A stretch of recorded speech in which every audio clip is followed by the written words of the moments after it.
নমস্কার বন্ধুরা, জ্ঞানামৃত মোটিভেশনাল চ্যানেলে আপনাদের সকলকে জানাই সাদর আমন্ত্রণ। আপনাদের ভালোবাসায় আজ আমরা এতটা পথ এগোতে পেরেছি। আপনাদের সকলকে জানাই অসংখ্য ধন্যবাদ। এভাবেই আমাদের পাশে থাকুন যাতে আমরা আরও এগিয়ে যেতে পারি।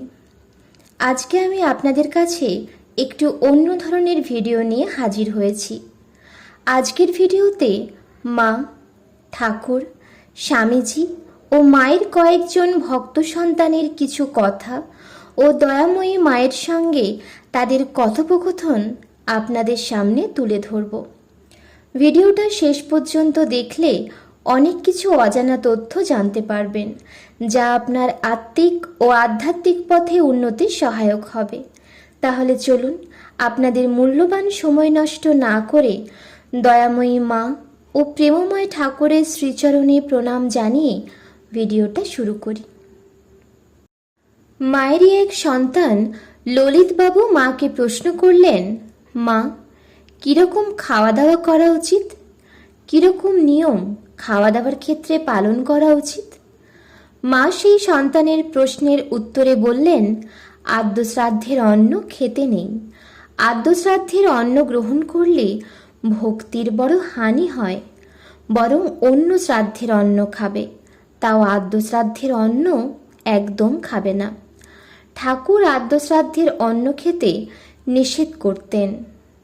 মায়ের এই সন্তান তখন মাকে জিজ্ঞাসা করলেন, মা, আমরা তো গৃহী, আত্মীয় স্বজনের শ্রাদ্ধে কি করব?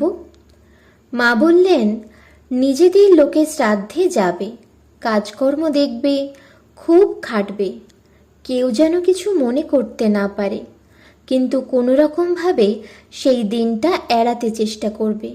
নেহাত না পারলে শ্রাদ্ধে ভগবান বিষ্ণু ও দেবতাদেরকে যা নিবেদন করা হয় তাই গ্রহণ করবে। প্রসাদী হয়ে গেলে আদ্যশ্রাদ্ধের অন্ন ভক্তরা খেতে পায়, আর যা কিছু খাবে ভগবানকে দিয়ে খাবে। অপ্রসাদে অন্ন খেতে নেই। যেমন অন্ন খাবে তেমন রক্ত হবে। শুদ্ধ অন্ন গ্রহণ করলে রক্তও শুদ্ধ হয়, মন শুদ্ধ হয়, শরীরে বল হয়, আর শুদ্ধ মনে শুদ্ধ ভক্তি হয়, প্রেম হয়। এবার ললিতবাবু মাকে জিজ্ঞাসা করলেন, মা, শ্রাদ্ধের জন্য আনা অনেক জিনিস বেড়ে যায়, সেই সব কি খাওয়া চলে? মা বললেন, তা চলতে পারে, তাতে দোষ নেই। গৃহীরা আর কী বা করবে? শ্রী শ্রী মায়ের আরেক ভক্ত সন্তান দুর্গাবাবু, তিনি মাকে প্রশ্ন করলেন, মা, হাসপাতালে কাজকর্ম করতে করতে অনেক সময় হয়তো খুব জল পিপাসা পেয়ে গেল, তৃষ্ণা মেটাতে যাত্রার জল খেতে হয়, খেয়েও থাকি, তার কি হবে মা? মা বললেন, তা কি করবে, কাজের জন্য করতে হয়, ঠাকুরকে মনে মনে স্মরণ করে তারপর খাবে, কাজের জন্য, ওতে দোষ হবে না। যারা বাইরে কাজকর্ম করে তারা কি অত মেনে চলতে পারে? কাজ করতে গিয়ে অত কি মানা হয়? মায়ের ওই কথা শুনে ওখানে উপস্থিত মায়ের আরেক ভক্ত সন্তান সুরেনবাবু বললেন, এই তো মা, সংসারে 10 জনকে নিয়ে থাকতে হয়, রান্না হতেই হয়তো 2 জন অগ্রভাগ খেয়ে গেছে, তারপর সেই অন্ন পাতে এলে তা ভগবানকে নিবেদন করতেও মনে দ্বিধা হয়। মা তার উত্তরে বললেন, সংসারে তো এরকম হয়েই থাকে বাবা, আমাদেরও হয়। ধরো না, একজন হয়তো রোগা, তার জন্য আগেই একটু উঠিয়ে রাখতে হয়। খাবার যখন সামনে আসবে তিনি খেতে দিলেন মনে করে তাকে স্মরণ করে খাবে, তাতে কোনো দোষ হবে না। ভগবানের প্রসাদ গ্রহণ করলে আমাদের চিত্ত শুদ্ধ হয়। মা এও বলেছেন, প্রসাদ আর হরিতে কোনো প্রভেদ নেই, মনে এটি স্থির বিশ্বাস রেখো। প্রসাদ হলে 5 বার খেলেও তাতে কোনো দোষ হয় না। প্রসাদ কোনো বস্তুর মধ্যে নয়। অনিবেদিত বস্তু কখনো খাবে না। এক খিলি পান খেলেও ভগবানকে নিবেদন করে খাবে। আদ্য শ্রাদ্ধের অন্ন কখনো খাবে না। খাওয়া দাওয়া সম্পর্কে স্বামীজি বলছেন, পুষ্টিকর আহার গ্রহণ করতে হবে। পুষ্টিকর উত্তম খাবার খেয়ে আগে শরীর গড়তে হবে। শরীর ঠিক থাকলে মনেরও বল বাড়বে। মন হলো শরীরেরই সূক্ষ্ম অংশ। খিদে পেলে কচুরি জিলাপি ফেলে দিয়ে 1 পয়সার মুড়ি কিনে খেও। সস্তাও হবে, আবার কিছু খাওয়াও হবে। ভাত, ডাল, মাছ, আটার রুটি, দুধ, শাক যথেষ্ট খাদ্য। খাওয়ার দিকে খুব নজর দাও, অজীর্ণ না হতে হয়। ফাঁকা হাওয়ায় যতক্ষণ সম্ভব থাকো, খুব হাঁটো আর পরিশ্রম করো।